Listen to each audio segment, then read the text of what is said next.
If you've been trying to lose body fat and gain muscle, and you've maybe been doing a few diets or a few workout plans, but for some reason you just haven't quite got those results yet, despite trying your best, you don't need a new training plan and you don't need a new diet plan. And the reason I'm saying this is there's something that most people don't talk about, ignore this broken desk behind me by the way, is that there are demons of fat loss. And that sounds really cheesy and a bit woo-woo, but hear me out here, right? Most men think, right, I'll just get a diet plan, I'll get a workout plan, I'll stick to that and I'll get results. And in theory, it's very simple, and that is the reality, right? But in application, it's very, very different. That's assuming that there's never going to be a distraction. There's never going to be a day when you don't feel like it. There's never going to be a day when you feel a bit doubtful about yourself.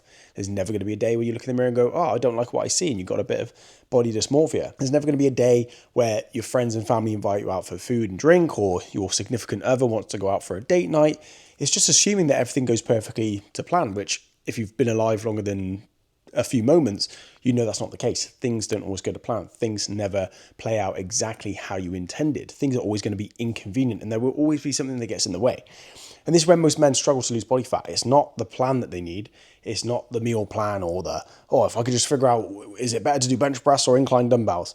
These are very marginal surface level issues. The main thing is the mentality, the habits. How do you navigate the setbacks? What happens if someone does invite you out? Do you go out and have a few beers and then you completely write off that week and start again Monday? But then when Monday comes around, you kind of haven't done a grocery shop and you're not prepared and you don't feel like going to the gym and you lose a bit of momentum and then you get a bit of gym anxiety and you don't want to go. You just don't find the right time, so you never really get around to it. You don't feel like it, or you're just waiting for the right time and you're not busy and everything goes perfectly to plan and the stars align. As you can tell, and as you've probably experienced, that is not how it works. I'm going to put up on the screen a few transformations that I've achieved with clients I've worked with. And I've probably done about 180 something, maybe 190, who cares? I've done this a lot. And I've learned that the patterns are there, right? Most men know they need to be in a calorie deficit. Most men proactively exercise, they go for runs, they go to the gym, they lift weights.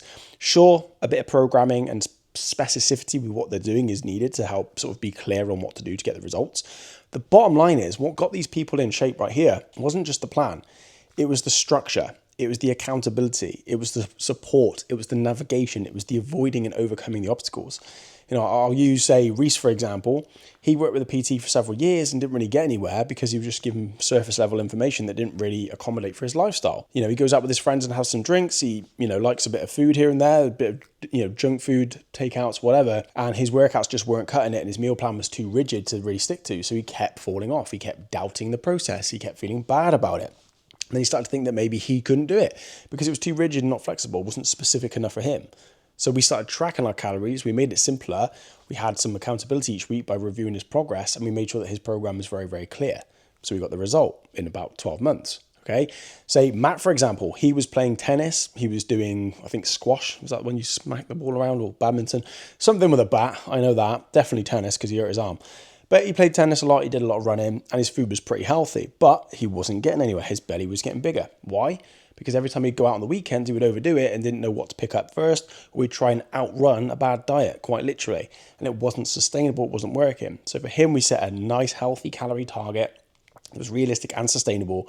We made sure he hit the right foods to hit that target each week. And then we slowly got him stronger in the gym, so he was able to gain momentum, so he could still eat more food and lose more body fat. So we eventually got there. So it's the accountability and structure that helped him. It's not just the planning. Now, if you're struggling with accountability, you can find a friend that you train with, or maybe your partner's on the same journey with you. I'm sure you can find someone that's trying to lose body fat as a sort of gym buddy or an accountability buddy. Maybe even just posting on your personal social media can help you stay accountable. Either way, you need to navigate those fat loss demons, as I refer to them. There'll be days when you wake up and you just do not feel like it. And if you give in to that, that demon's going to get stronger. It's going to win the argument. Oh, I don't really feel like it. It's cold today. Or gym's going to be busy. It's not convenient. No, I've done really well. I don't know. Give yourself a day off. No, that's you just talking yourself out of doing the thing that you know you need to do. That's where most people go wrong. And I'm not immune to this. I struggle with this as well. I'll have a busy weekend. Oh, that's right. I'll pick it up Tuesday. Yeah, that's fine. Oh, well, I haven't done a food shop. So, I'll pick it up Wednesday. Oh, but I'm busy Wednesday. It's a Thursday. And then before you know it, you've wasted a week, 2 weeks, 3 weeks, and you lose momentum.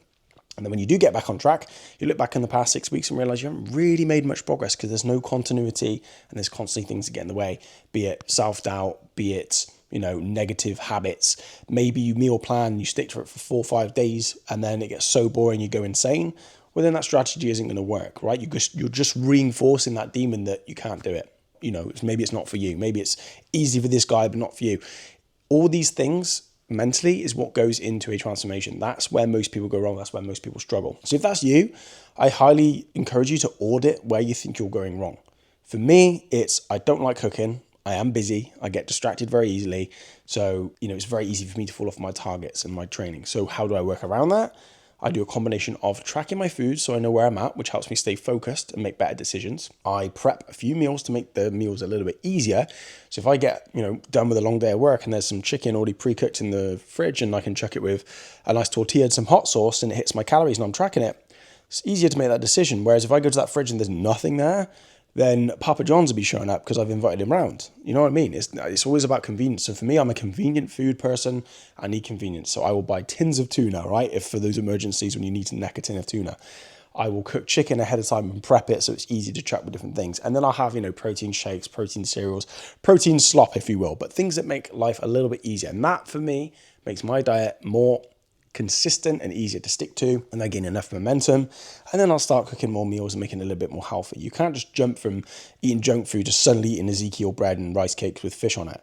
It's just not realistic and it's too extreme and it won't last long. You have to take one step at a time as you go. So if you've been trying to lose body fat and it hasn't quite worked out, or you've hit a wall or something's gone wrong, learn from those mistakes. Go through and audit it. Why did you not do that? What got in the way? Was it a vacation that happens every year that throws you off? Was it a certain friend keeps inviting you out for dinners and drinks and you can't say no?